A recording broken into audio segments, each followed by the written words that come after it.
Hi, everyone. Thank you so much for joining us today. I'm so excited to have you here. In this episode, we are talking to Dr. 𝐻𝐼 Mathews, who is an educator, researcher, and founder of the Liberatory Classroom, which is dedicated to helping educators design learning spaces where students can fully realize their humanity. Currently, she is a research director at UCLA's Center for the Transformation of Schools. 𝐻𝐼, I am so excited that you are here because you and I are on the same page when it comes to helping teachers with their social and emotional learning, basically so they can show up for their students, but also for themselves as well. Yeah. So thank you so much for being here today. Well, thank you for having me. And I, love your podcast. I love that you're focusing on mindsets because I feel like at the bottom of systems change, what like foundationally needs to happen is us shifting how we think, our deep held beliefs and assumptions about the work that we do and the students and how we engage them. So I think it's a perfect combination coming together. So thank you. Thank you. I love that. Thank you so much. So are they going back to, sort of education as like to how it was 30 years ago? Is that the idea? Like in the way that you teach kids, have there been radical shifts in that direction, do you think, or is that where it is going? I don't think it's ever changed. I Okay. don't that's the problem. I think the way that we teach students now is the same way that my mom taught students and Right. in the same way that my grandma taught students. Uh and it hasn't changed. So I don't think there is a going back to. We haven't emerged whole scale like or yeah as a collective into better ways of teaching and learning, you know. Yeah. Uh, and there's pockets though. There's definitely pockets. There's definitely schools that are reimagining what it means to be student centered, reimagining what it means to be the teacher versus the learner, and really engaging in like adult world issues with their students so that they are emerging out of their school prepared to just Yeah. be humans in Yeah. in society. Um, Definitely. instead of students. And so that is happening, but there's not a large scale effort to make that happen. There's not any like statewide or national wide agency to do that work. And it's really because the folks who can afford a uh a free, equitable, um, engaging, liberatory type of education, they can afford it. They can afford to move. They can afford to navigate the system. They can petition to get their child an inter-district waiver or an out-of-district waiver. So it's as long as it continues to work for this select few. And it doesn't matter if it doesn't work for the many. It doesn't matter if it doesn't work for the masses, because some with the loudest voice are saying that no, this works for us. we Yeah. can we can do this. Yeah. Yeah. But you're the minority, right? So Hmm. yeah, same here. You have private schools and the parents that can afford to put those kids into private schools get the advantage. Do That's so. it, you know? Yeah, yeah. And that's just how, And that's the crazy part, is because then yeah. then why make it mandatory? Yeah, Right? But like, right? if we're gonna say that, well, this will be based off of, because here in the States, a lot of the funding is for school funding is based off of property taxes. So already Mhm. it's slanted. It's Yeah. already slanted. Already the haves are gonna have, and the nots are gonna not have. Yep. And um, and it's just like, well, you're forcing us to be here.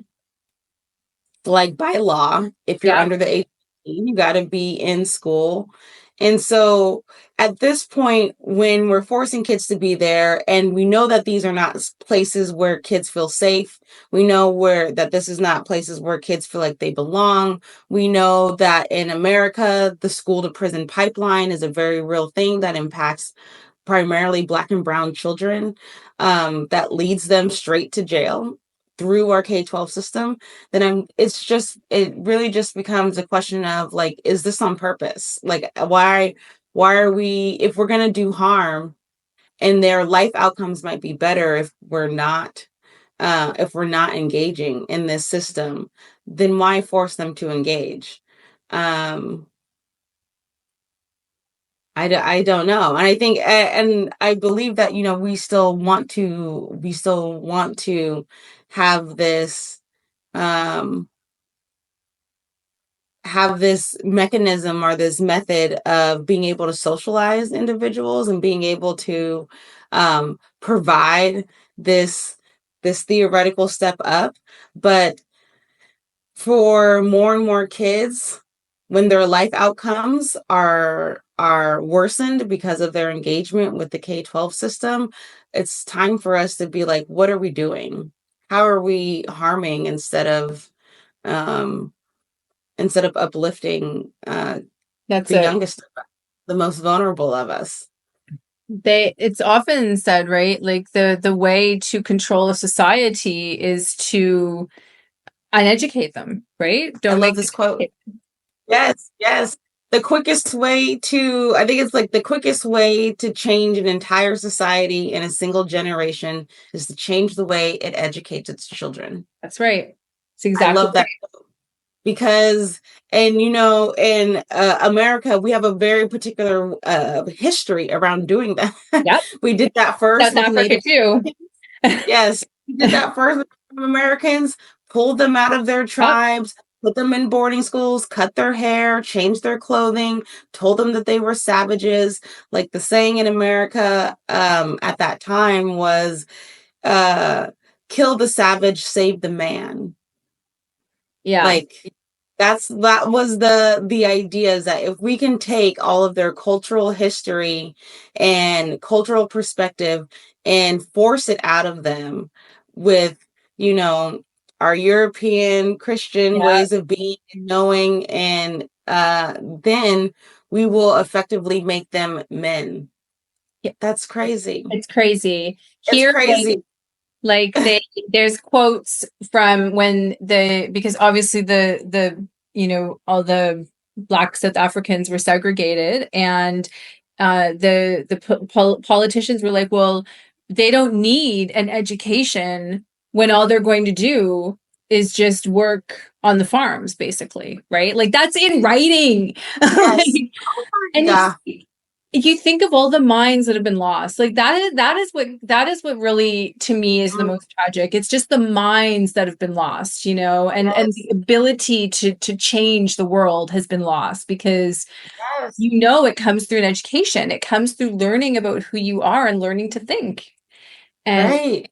yeah, Yes, and like tragic. totally agree. Like so many of our societal issues and problems could have been solved by a group of folks Yeah, who were effectively pushed out and or like suppressed yep, in this system. And it's just like, why aren't we doing this? Is the benefit of the whole right here. This is the rising tide rises all boats. This is the sum of all of us that is represented in these educational spaces. When you have a failing K-12 system, there is not much left for you. There's a time clock. Then there's a timer then on how well your society is going to function, and at the point in which it will become destabilized. And I equate this to exactly what's happening right now, like with book bannings, yep, with anti-DI movement, with like wanting to non-educators wanting to really have a say on and dictate what's happening in the classroom, like towards a particular agenda that doesn't actually feed, nourish, or support children. It is to control. right? Like this Yes. is the most dangerous, thing for folks who want total power and complete power, is to have an educated electorate. Yep. And Right. this is a long game. This is the long game that's being played, and it's scary to watch. And I can't say this is the beginning of it, right? Like, but I do feel it's coming to a head. It's No, it is. It is. they finally are amassing enough support Yeah. to really like be bold with their language, and bold in their actions as well. No, I always find it interesting because one of my students she's in grade 11, she's reading for her curriculum, The Underground Railroad by Mm, Colson Whitehead, I think. And yeah.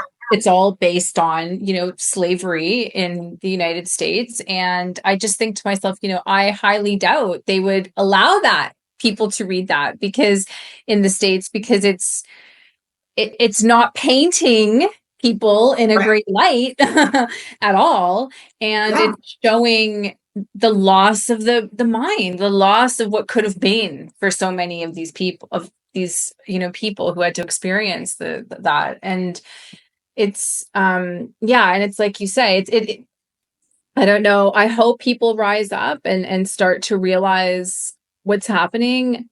I don't know. It's, because it's like you say, when you don't educate, that's why we don't educate them also on financial literacy, entrepreneurship, believing that you can do better, you can be better, you can be more than where you came from. Yes. And you're more than also just the standardized test, right? Yes. There's so much more. Like it always boggles my mind during when tax season rolls around how did I not learn this in school? Like, how is this not a man? If you're going to require that I pay taxes, don't you think that it would be mandatory to learn how to do this in school, in grade school? No. Yeah. Don't you think it would be mandatory to look for us to learn how to do finance, how to invest in the stock Just market? gonna No, say how to invest. How about that? no. How to buy a house, how to Yeah. determine, like, all of these things that again, and I think that this is what liberatory classroom or liberatory education really is.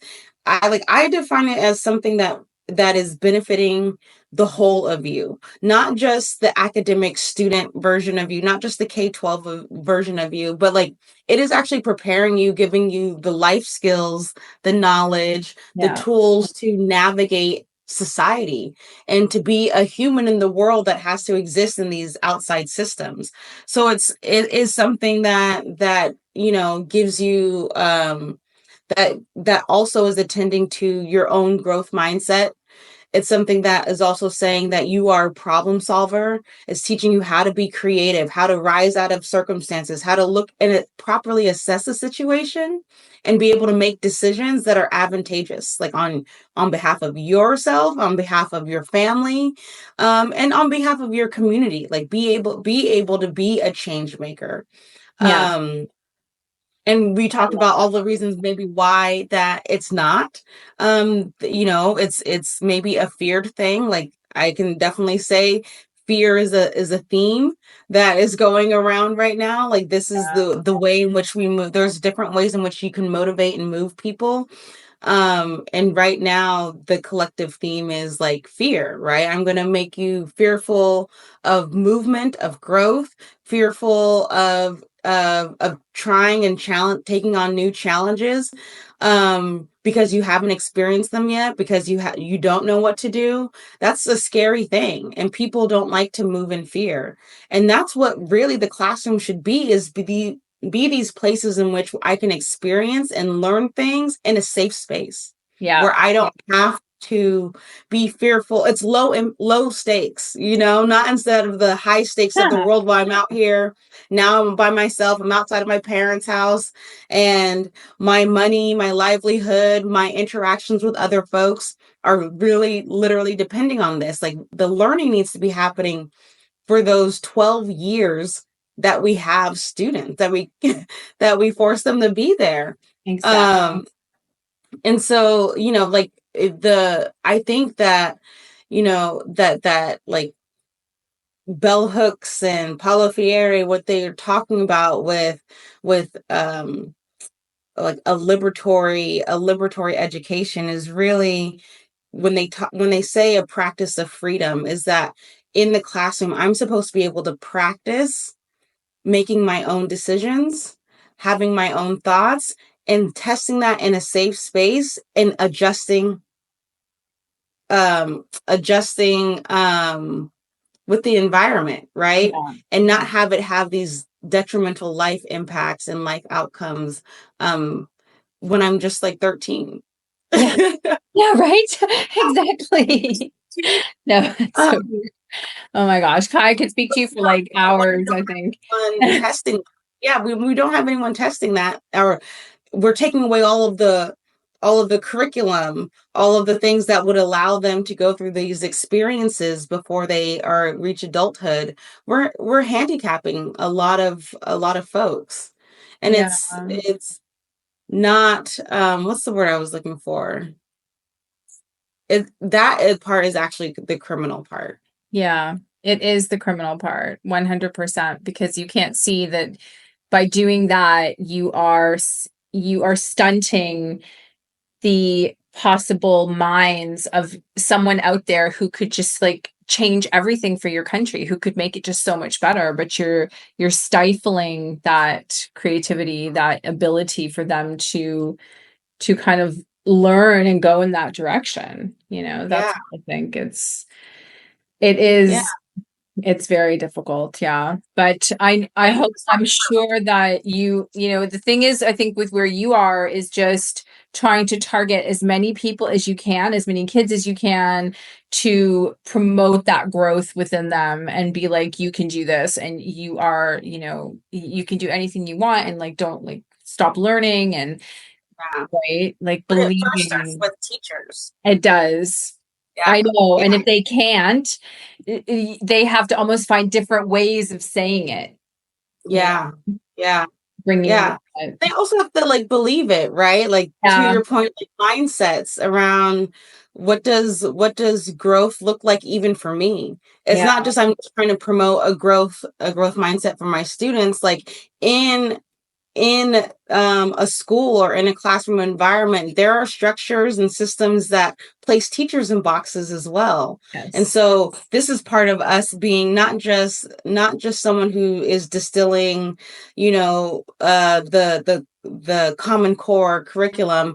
We're also supposed to be advocates for this work. I don't separate the teaching profession from advocacy at all, because No. you have to have some sort of lens of where I am being entrusted, number one, to care for these students, but also I'm being entrusted to properly support and prepare the future generations to be the change I want to see in society. Yes. To show them what That's that my looks thing. like, Yeah, right? yeah. You have to model that, but for them, Mhm. because that's how they will learn it. That's how, by Right. seeing what you do, they will learn that too. So no, definitely. No, I think it's great, the liberatory classroom. And I have no doubt that even with these challenges, like you will just continue to move forward and touch, what as many lives as you can. That's the key. And as many teachers as you can in order to help them, continue to help the kids grow. And like we said, how do you define liberatory education, and what distinguishes it from traditional education models? Yeah, for me, I really think about liberatory education as something that is contributes to my well-being as an individual in every sense of the word. And so it helps me to not only thrive as a learner, but it prepares me with like the skills and the knowledge and the tools to really engage in the world as just a human being, as someone who's going to have to navigate the structures and the systems that society has put up in order to, be a person who is in society. And so that means I think that education needs to be a safe space where I can test my ideas, where I can leverage my own power, where I'm given ownership and opportunity to exercise that freedom, right? So that means I have to have some type of choice and voice inside of the classroom so I can be navigating that. And I think it also means that what I'm learning in the classroom is also preparing me to be creative. It's preparing me to be a problem solver and to look at the world around me, and to better understand it, and to also be able to combat like issues and challenges that are advantageous, on my own behalf. So making decisions on that benefit me, my community, my family at large. Right, right. No, definitely. What would you say like are some of the common challenges that educators might face when trying to implement liberatory practices, and how can they overcome them? Because I know now, especially, things are shifting a little bit in the education space in 2025. So yeah, what advice would you give educators today? I think the most common thing is that it's subconscious, Mm. what we're doing and how we're teaching. And a lot of teachers teach the way that they were taught and how they were trained also. Yeah. And we are not doing a good job of kind of breaking that cycle, because that's all we kind of know. Our curriculum is also actually very much structured to be teacher directed, for teachers to own that knowledge. And we're running on the assumption that in order for kids to do any type of work, they must first be downloaded with all of the information first. Whereas like something along the lines of like project-based learning or liberatory education is that you're putting up circumstances and you're putting up environments where students get to explore, they get to assess, and then determine ways of knowing, ways of being, themselves. And I don't think we're comfortable, as the adults in the room, we're comfortable with doing that, because then there's a diversity of answers. There's a diversity of modes and methods that are implemented in the classroom that could be as individual as the amount of students that you have in your classroom. And how do we measure that? Yeah. How do we engage that, when we have one standardized test, when we have one way of saying that this is the grade that you got, and we have one skill that we're measuring and testing for. And so I think it's really about opening up the minds of, not just teachers, it's all of the adults who are creating the spaces that kids learn in order to say that there are more expansive ways of letting students learn in the classroom. And even if it's not, and that it is possible, right? Like, and it's what is always baffles me is that, this is what like some of the great theorists and philosophers of education have always told us, that kids are natural, innate learners, that we as human beings, the way that we naturally evolve is through creativity, through being able to problem solve, be able to see things that aren't currently there and imagine them. So imagine solutions for them, imagine like pathways forward. That's how we've evolved to the places that we are now. And what our systems don't do is allow for that natural evolution to just take place. We're at every corner, like we need to get out of our own way. Um, and so I think the first thing that needs to happen, the bare minimum of what needs to happen, is just change our thoughts that it needs to be a one size fits all model. Like, and that there are actually opportunities and ways for our students to arrive whole into the learning space, and for them to have ownership over their learning without the teacher, going crazy, without it Yeah. being chaos. But it would take creativity on our part, right? The same thing that we're kind of shutting off students from, is we're shutting ourselves off from, because we're refusing to imagine something different. And it really would just take this much time, effort, and energy to be like, how can we create and imagine something more expansive, more inclusive, more diverse for our students to engage in? We've seen the data. We Yeah. know it. It's been this way for decades. We know that the more diverse you are from our standard student, that you will do worse in our schools. And I don't know how much more we need to see in order to know that, okay, as the country that is becoming more increasingly diverse, how are we going to support the next generation of students if we can't build systems that are as expansive as they are? No. So we're at this place where we ourselves need to tap into our own creativity, and I think that's what teachers get into this practice for in the first place. They love to design and build a space and an environment and a curriculum that like engages students in learning. Like that is what drives most teachers. It's not obviously the paycheck or the admiration, like Yeah. those are hard fought once we get into the profession. And so like being able to keep that with us as we're moving through and matriculating and becoming tenured in this pipeline and profession, I think is one of the most essential things in order to continue being able to push on providing something that is like freedom dreaming for your students. Yeah, I love what you said there, because it's so, so true. And I think it's important for teachers to know, if you're listening out there and you're a teacher, that just because you might be working with a colleague who is sort of stuck in more of a fixed mindset and is still just giving out, a worksheet to do this and that and the other, you can still choose to change the way you are looking at how you teach your kids. You can go and follow influencers that deal with, inquiry-based learning and project-based learning and how to change it up and how to make it more student-centered. And you can try things even though there might be people at school that aren't doing that, right? Sometimes you have to do it for yourself, and that change could happen today. It just Right. because you were different yesterday, you can always show up differently today. That can change lesson by lesson, day by day. And don't be a failure, right? Yes. Like you want to at least try.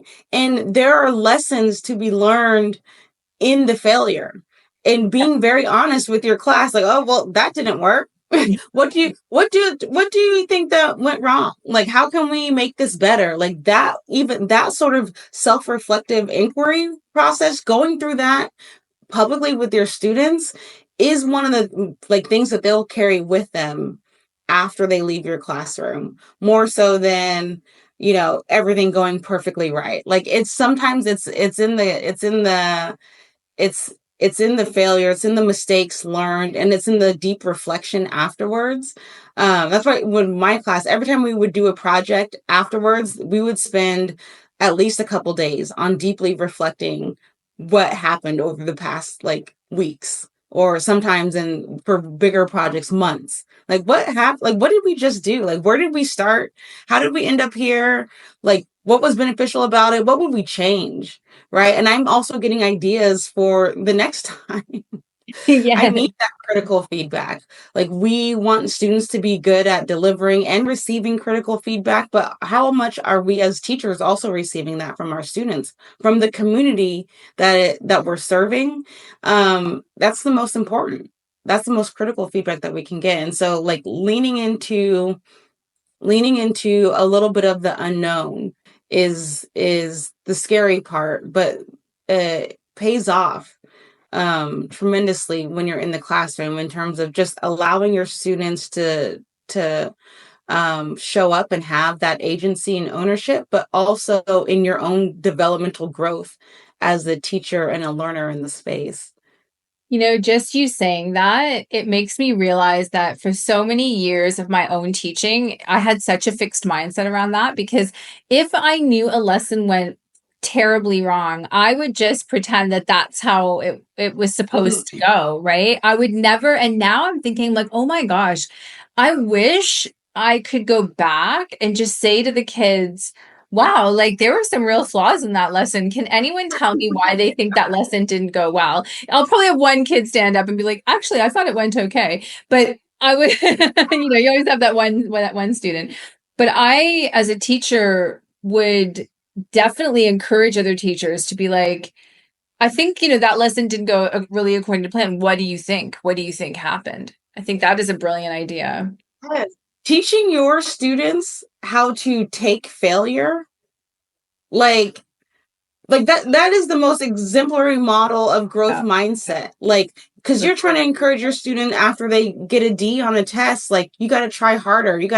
But if you're giving up after your failed lesson, why should I continue to try? Like, you know what I mean? Like, they're watching, they're learning, and it's very much like I'm hearing what you say, but I'm also seeing what you do and how you model that in the classroom. And we got to be just as encouraging to ourselves as we are to students around try again, even if you've made mistakes, even if you failed. It's just a lesson. I don't have failures. I just have lessons. And that is also, I'm explicit about that. I'm open about that. And they can see like, oh, look how she navigated that terrible class, like that terrible, like lesson yesterday with grace, with curiosity, with persistence.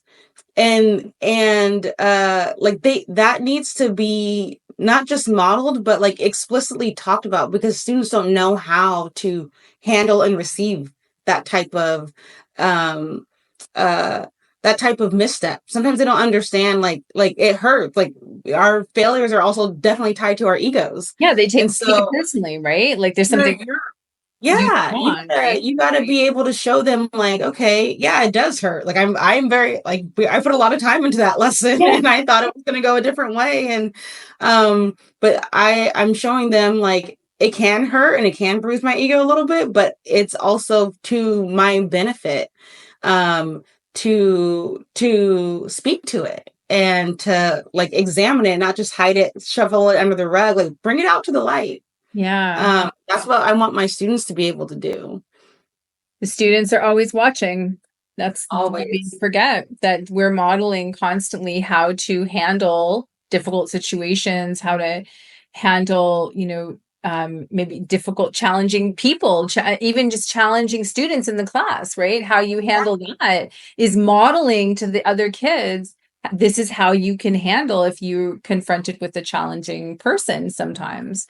Oh my gosh, I will never forget. I was observing a classroom and they were doing their social emotional learning unit. So it was like something around like, it was something around care for individuals. It was very much focused on like being aware, like self-aware, but aware of folks in your space.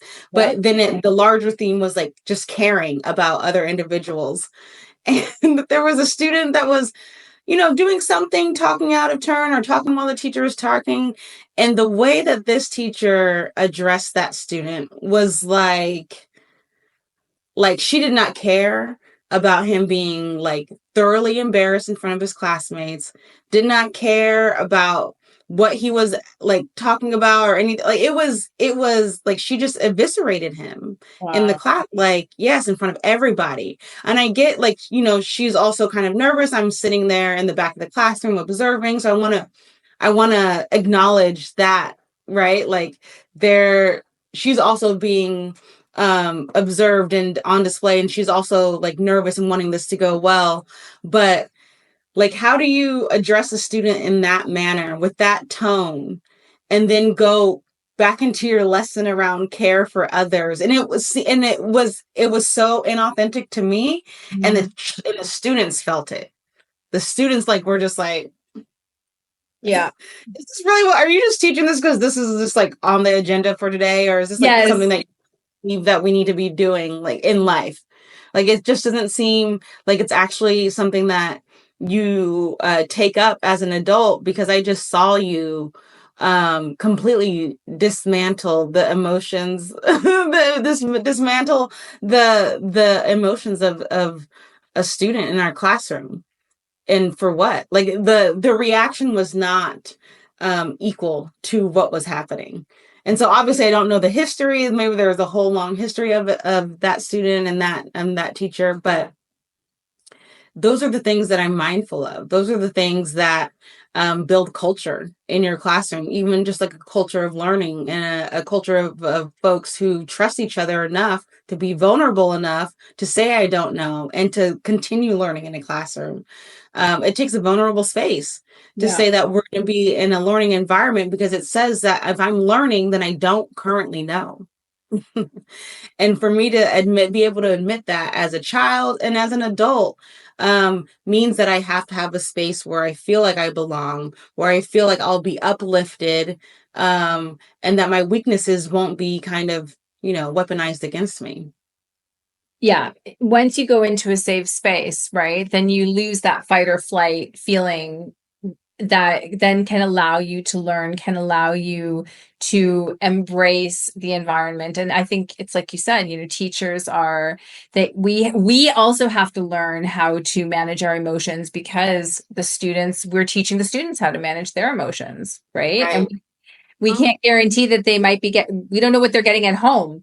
So the best thing we can do is model it ourselves and teach ourselves. Like we're not saying that you have to know it automatically, but start learning, how do you calm down when you get anxiety? How do you not take something personally when a student says this is boring or this is terrible or whatever? Right. We have to learn ourselves as well. What are the strategies that we can teach the kids the same strategies? Yeah. And it's not all about even just like swallowing it, right? Like taking and then just suppressing it. That you need to explain to your students what you're doing. Like in that process. So you worked all night on a lesson, you're presenting it, a student says, this is boring. Hurts. Like, sometimes I would do that. Sometimes I would just like show my students like, that hurt. But I was like, dang, like, damn, Daniel. Like that was really painful. I was like, and then, I was like, even though I would say, I think there's a better way for you to communicate that this lesson is not your favorite lesson. Like keeping in mind that I also have feelings too, because I'm also human. What is the most like socially, emotionally appropriate way to convey to me respectfully that maybe this lesson could be more engaging? Right? I could say that to him in the moment, but I think too often we are afraid to be vulnerable with our students, and we're afraid to show that emotion that we were actually hurt. And so the emotion that comes out is like anger and discipline and like get back in line with just saying, not saying anything. If you don't like it, I don't actually care. 'Cause that's what we're really saying when we're just saying, when we're ignoring a comment like that, or if we are addressing it with anger or just talking about like, you need to be quiet while I'm talking, while the teacher is talking. This is, disrespectful, or just do it. Just do it because that's what I said to do it. That's what we're really telling them, is that we don't care about your opinion. When in fact the complete opposite is true. I care so much. It has literally hurt my feelings. And also I want to know why it's not engaging. And then also putting it back on them to answer and to explain, because any kid could say, this is dumb. I'm bored. I don't want to do this. Why?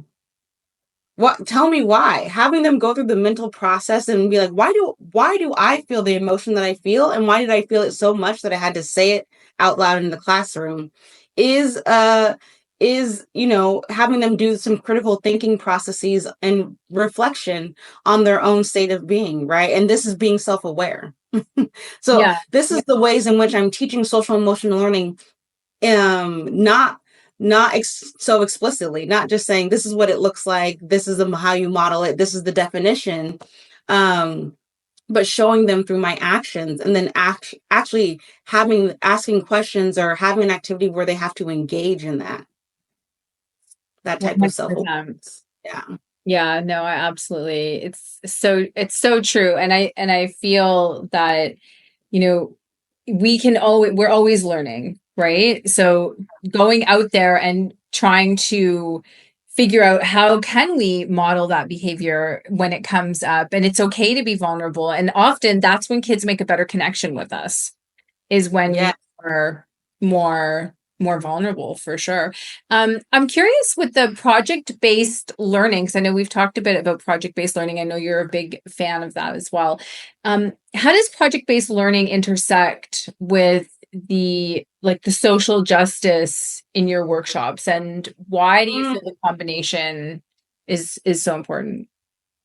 yeah. I feel like project-based learning is just such a good vehicle to deliver like liberatory education and liberatory type of activities, because it allows students to um the structure of how projects are built, right? Like the very essence of it is that we're not just downloading them with a bunch of information. And then there's this great video that I show in like all of my trainings, like the difference between project-based learning and project-oriented learning. And Okay. so project-oriented learning is more of the traditional where we would go through a whole unit plan, and we do all the tests, and we talk about all the definitions, and we do the very building and scaffolding of the skills in order for you to do a project at the end. So at the end of it, you're going to do um, uh, uh, like the example in the video, and I'm from California, so this rang true for me as well, is that we would build these missions. So in Okay. elementary school, learning about all the different missions, like missionaries, and like the missions that were built across the state is part of like our curriculum for Okay. Californians. And you learn all about them, all the different priests and the saints that are associated with them, where they were, what region they're in, who they served, if they had any type of specialty that was coming out of it. You learn all about that. And then at the end of that project, you build a lifelike mission, like a 3D model of the mission. And that is like, I learned all the stuff first, and then I did the project. And it was, in the example they give in the video, is that like you do project oriented learning, is that you're doing all of the learning and then doing the project instead of the project running the learning. So an example of this is one of my favorite projects I did, and when I was the eighth grade teacher, was this law and order project. And we were doing these what's it called, mock trials, and it was going to be in front of real judges at the San Diego Supreme Court downtown over 2 days. And these are trials, these are cases that were pulled from the headlines, right? So these are real things that are happening around the country that they're going to be able to kind of deliberate on. And at the same time, we're learning like 14th Amendment, First Amendment rights around the Constitution. And day one, they're thrown in like to the gauntlet. Like we split up the class down the middle. We're saying you're on this side, you're on this side, let's take a debate. Cold, right? Like they don't know anything about the topic, we're just throwing it up on the board. Wow. And it's yes, and it's immediate, right? Like you don't have to, like you're learning as you go, and then doing that experience, you've learned where you don't feel comfortable. You Yeah. also have learned where you wish you had other language to say the thing that you wanted to say, or you wish you had known more about this conversation. And so that is prepared. That is the very start. Day one of the trial is like that's not the actual trial at the end, but like being thrown into the work and saying, let's see where your creativity comes up. Let's see where you're pulling from background knowledge around around the subject. Then you can properly assess you yourself, not me as the teacher. You yourself can see where you're like getting stuck, or you're like, I don't know that much about this rule or this policy or this case. And I don't actually, maybe I don't have an opinion, or maybe I have a lot of opinions about this thing. Uh, so it allows them then to like go down through the project, and we've had people from different lawyers come in and do talks with the students, and people from the Innocence Project look at, like, this is how you examine a case and see if people were wrongly convicted for these crimes. And so I think all of that is while you're doing the work of the project is creating its own learning. And yeah, that is a lot more maybe chaotic, because you don't know what you're going to get, right? You just don't know what you're going to get. And I feel our compulsion as teachers to want to prepare students as much as possible so that they can do well. But sometimes the preparation hinders them coming into a space with their own brilliance. Yeah. And so that's what we want to leave room for. We want to scaffold, yes, but we also want to leave these appropriate gaps, right? That allow students to make the jump themselves, and come up with something that you wouldn't have thought of. And to feel confident and to grow in that space. That's what they're growing towards. It's not just I'm growing through the information that you're downloading into me or that you're placing in front of me. I'm having to make some type of brave movement, brave connection in the space, pull from my past knowledge, pull from my cultural knowledge. I'm going to have to think on my feet.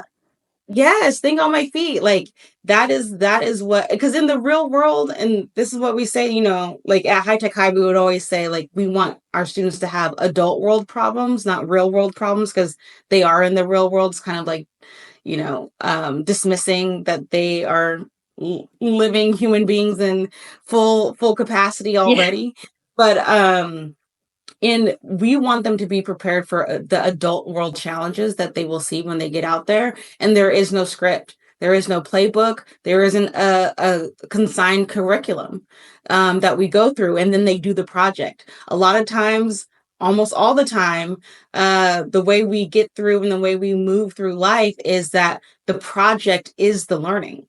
Yes. Yeah. Absolutely. No, that is so true. I mean, that's so true for life in general, right? You come up with a project, you put it together, and then you learn. I mean, it can be as simple as the project of decluttering your house. Yes. Or decluttering a space, right? You're going to learn. You're going to learn what works, what doesn't work. Yes. How can I organize your taxes? Yeah, I got to do file, and now I'm going to learn a whole bunch of stuff. Like the doing the work for the experience or for the project itself is how we as humans learn. And so putting that is the realest type of education you can provide. That's why I feel project-based learning is the realest type of education you can provide in a classroom. It's like nothing else works like this. Instead of beyond K-12 education, nothing else works conscripted like the way that we set it up. And so why are we doing this? It stunts them for sure.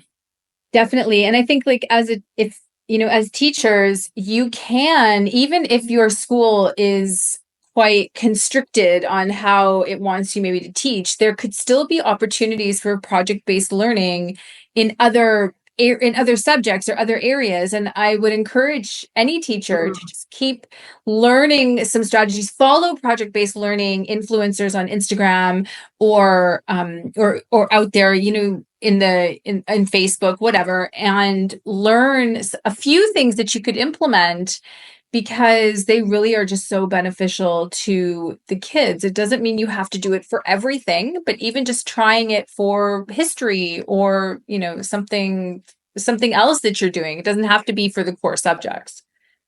And I think, like, a good thing to ask is, like, what do I want my students to experience? Yeah. Not just like, that what will my students do, what my students be able to do is big, and making sure that, we're hitting these standards that are part of the curriculum. But at the end of the day, you want your experiences is what students walk away with.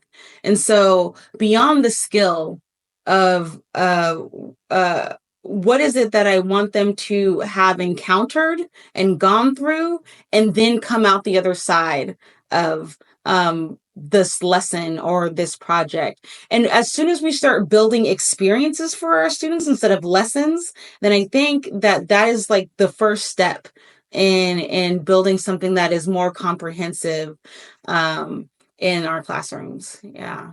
I love that. What experience do you want them to have? That's powerful. And it's so true. I think that's a great way place for a teacher to start. When you're thinking of almost your learning objective, be like, what's your experience objective here? Like, what experience do you Yeah. want them to have? That's so fantastic.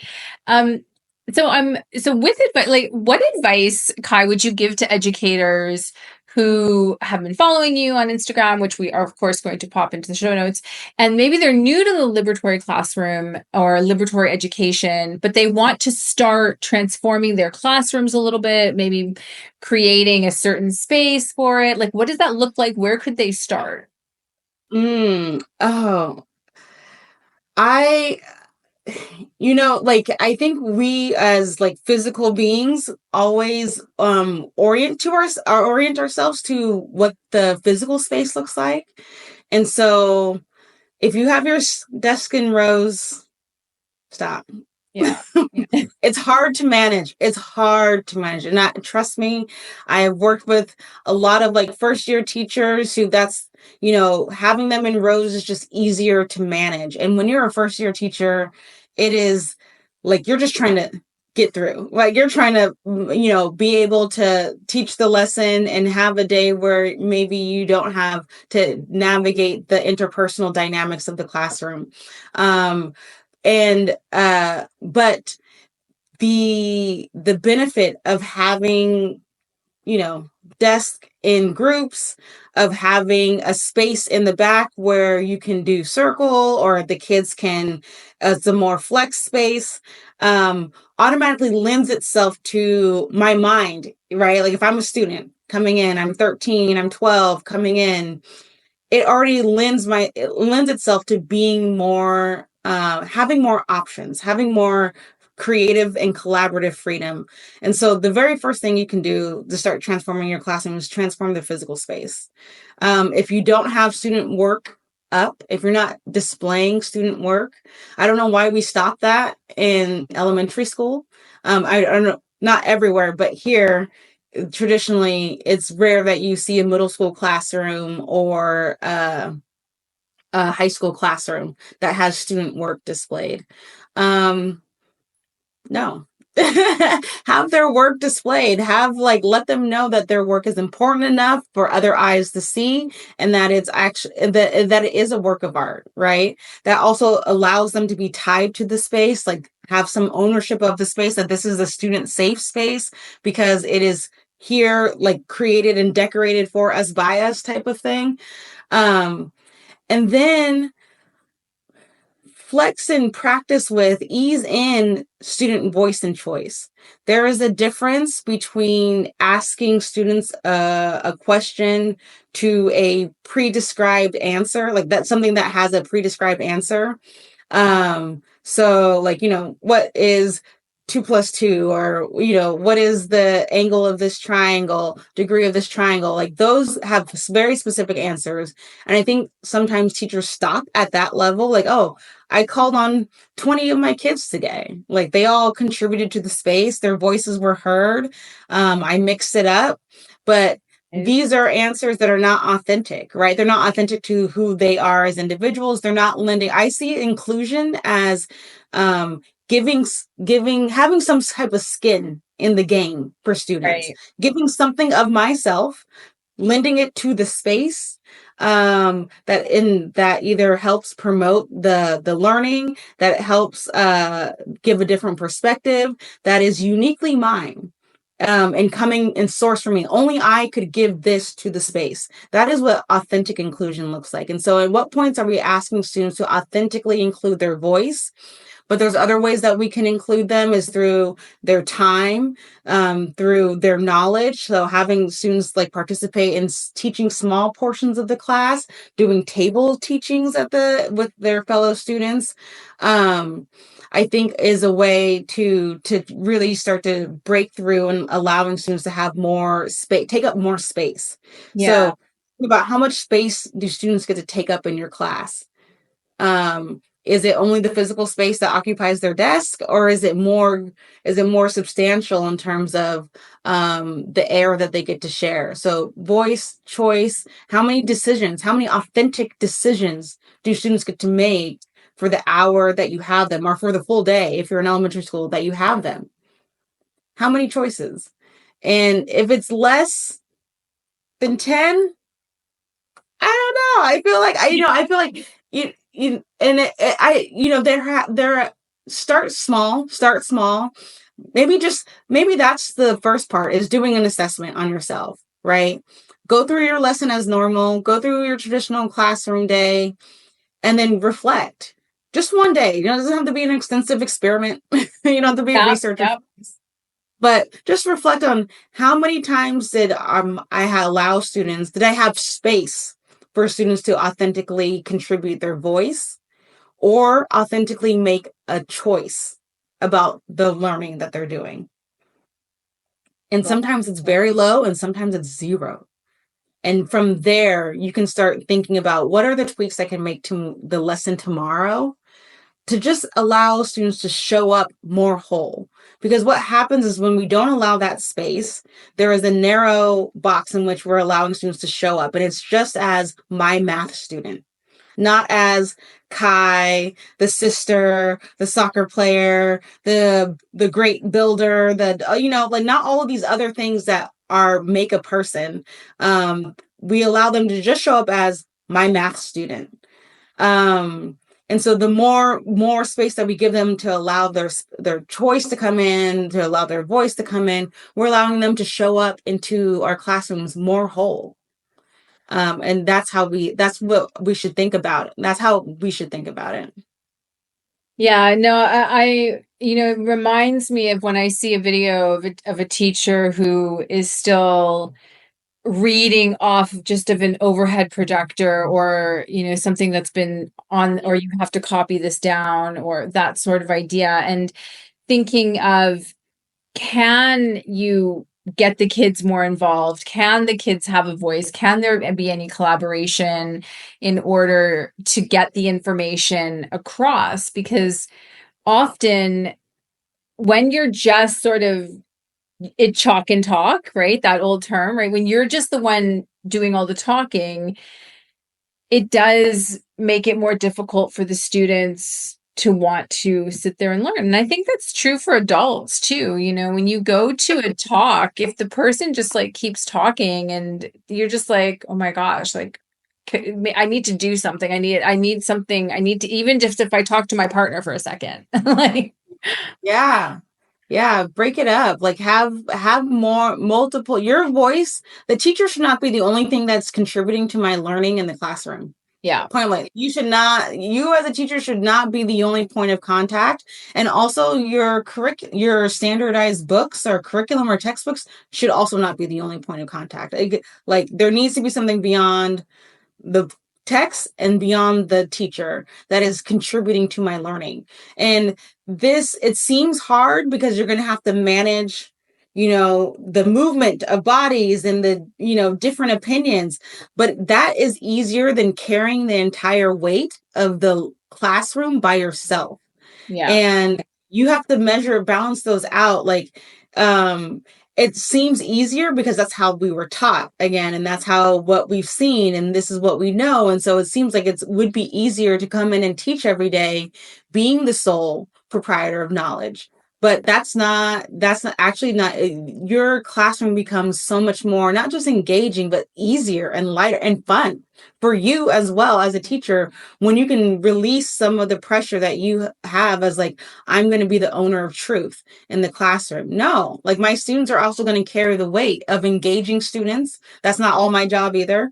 They're going to do some of that work. They're going to engage each other. They're going to contribute to this learning. We're going to take, some different pathways. You don't have to do it all. That scaffolding will come from the students themselves. Exactly. And I think look at what works the best and then just repurpose it, right? Like just, there's nothing wrong with rotating 5 different things that work. Yeah.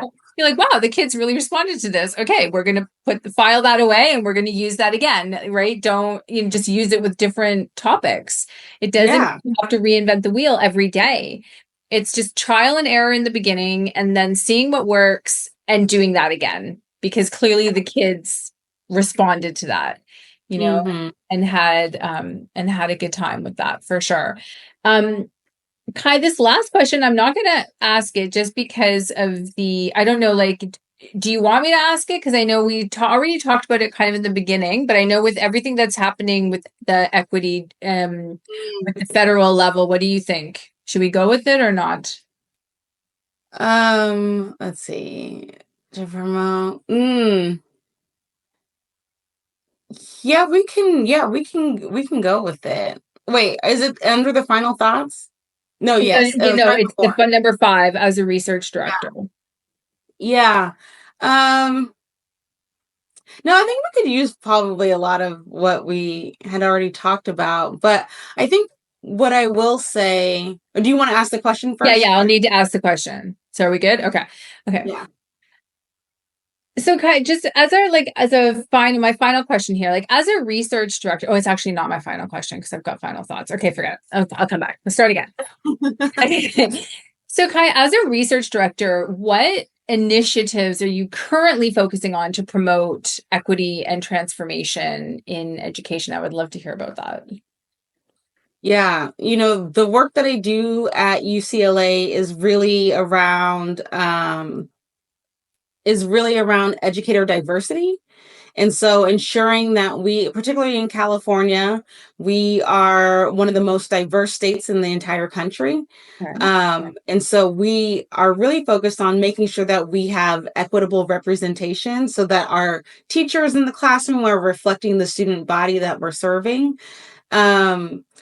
And also with that, we know that diversity actually helps expand and broaden like every single industry. Fortune 500 companies know that you need to diversify, and those are the most successful. Like if you don't diversify, then you're stagnant and you're not growing. You limit your potential to grow into other avenues. And so us as a system need to be able to support non-traditional educators from getting into the space. And what we also have to be very cognizant of what prevents them from getting in this space, right? Like the way in California to get into the teaching profession is a little confusing, and it's also very expensive. The traditional route is a post-baccalaureate degree. So you get your regular 4 years of education, your undergraduate, but then you also have to go and get a post-baccalaureate degree, which is your teaching credential.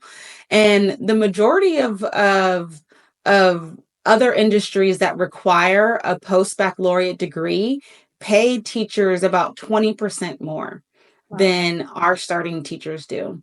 And that is a huge, like, we're not able to attract top tier talent into the field because of the way it's perceived. It's perceived as a low paying job, one where you don't get inherent, like it's not really respected or considered as professional. And that is what is contributing, the fact that we're not compensating teachers viably to contend with the cost of living here in California, but also across the country, is really limiting it to who it's available to, who this can even be a viable career option for. And we're doing ourselves a disservice by not making easier pathways into the profession. So that's one thing that I'm looking at is how can we as a state in particular have better structures and better systems to not only attract, but also support diverse educators, because those are the folks that will help lead our K-12 education system into the future with our increasingly diverse student population. I think also, though, looking at the ways in which we assess students has always been something that I'm passionate about. We need more. We need more student-centered ways of assessing learning looks like and how learning has happened. We need models that are more growth oriented, so looking at where I started and where I'm ending up, instead of just like, it's hard to make it to grade level when you entered 7th grade at like a 4th grade reading level, right? And so then that student is continuously just labeled failure, failure, failure all the way up because they're not meeting standard. But like, they started at a 4th grade reading level, maybe they're ending, high school at a 10th grade reading level. That's not nothing. That's not nothing. Right? They're still 2 years behind, but that growth needs to be honored and needs to be acknowledged. And it should be measured.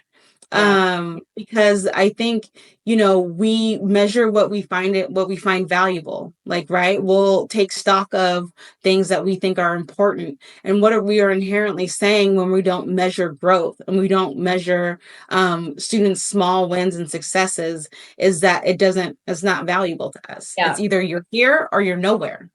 And that is also not an inclusive system. Exactly. And also, you want to allow the student to feel that the pride of the fact that they've come up 4 or 5 grade like reading levels, right? As opposed to, oh, but you're still below grade level, right? No, you actually moved up all of these reading levels, right? You worked incredibly hard and you made such incredible progress, right? You want them to also feel that with hard work, things can get accomplished. Yes. And that the effort wasn't all for naught. Like, you know what I mean? Like, we are continuing to, it's kind of what we talked about at the very beginning, is you want to model that the try is worth it, and that there are benefits that come from incremental growth. Like, we're continuously just evolving and growing and getting better, and maybe we're not where we want to be, but it's a process that takes a long time, and that is still worthy of being honored and recognized. Yeah, I love that. Well, on that note, I've got just a couple of final thoughts for you. So, Kai, I'm always interested in the answer to this question, but what advice would you give the 25-year-old version of yourself? Oh my God. Wait, are you talking broadly speaking, or like teacher self, or broadly speaking, or teaching? It's up to you. Yeah. Okay. My 25-year-old self. It's always like younger self, and so 25 was a specific age. It's so specific. I don't know. We can go with younger self if you want. No. But I like the 20, because like at 25, you're kind of thinking like, oh, I'm an adult. Yeah. I'm a grown person. I know things, and then you get older and you're like, wow, I didn't know what I did not know. I would, and I kind of gave this advice to a group of kids that I was talking to the other day, for like a career day for like Black History Month. And it was that it's sort of along the lines of, be you fully, like we are. And I kind of gave the analogy of like, if we actually, think about that we're all just stardust, right? We're all just composites of the same, minerals and atoms, of collection of things. Like, we're all just a unique expression of the universe. Yeah. And that is so important to live out fully, because that is why we're here, right? Like you don't want to be anyone else than yourself, because it not only disrupts your own internal balance, but like the universal balance. Like, you were created individually and uniquely yourself in order to be different, to be a change maker in your own world, in your own sphere of influence. And I think, like, as a teacher, recognizing that you can do things differently in your classroom, even if it hasn't been shown to you, even if it hasn't been taught to you, even if you don't see great examples of how to do it. I think the ways in which you engage students can be uniquely your own, and uniquely beautiful. And so lean into that. Don't be basic, Yeah. don't be traditional, be original. And That. I think that's the what I would say. Need that on a t-shirt. Don't be traditional, be original. Love that. That's brilliant. That is good advice. Yes, I think that's fantastic. And so as a mindset coach for teachers, I always tell the teachers I work with, it's so easy to focus on what went wrong in a week, but there are so many things that went right. So I would love to know, what was one of the highlights of your day or week? We're speaking on a Sunday, so yeah, day or week. Yeah, my highlight is that, I think it's a very particular time. And so and then work is stressful, and you can lose sight of what your individual body needs in order to be maintained, have a balance and for your own wellness. And so I'm grateful that this week I actually got outside and remembered, oh, the sun actually boosts my mood, actually makes me it increases my endorphins. Actually going for a brisk walk after a long day of meetings is the most relaxing thing, instead of just curling up into a ball on the couch. And so I think the highlight of this week was definitely that I remembered that, and I followed through on that and got outside after work hours for 4 days of this week. So which is an improvement of Amazing. 0 days. Good for you. I love that. Fantastic. No, hey, that is an absolute win. Getting outside, getting some in the middle of a little bit of nature, a little bit of sun, it's proven to, as you said, boost the endorphins. So that's amazing. Well, I'm so grateful for you, Kai, that you came on the show to join me today. And I just really appreciate your dedication to helping educators through the Liberatory Classroom. And may this year bring you peace, wisdom, strength, all of that great stuff to continue building a more just and human-centered education for all. I'm sending it through the waves. I'm receiving all of it. Thank you. And same to you. I'm receiving it and sending it back out into the world, right and straight to you. I'm receiving it. Yay! Thank you so much, Kai. That was amazing. Thank you. Thank you. Great. I love this discussion. Yeah, it really was. It's so easy to talk to you. I was actually thinking as I was talking to you that I want to, because I did a talk on social and emotional learning, and I want to do a podcast on not just the 5 pillars, but how teachers can implement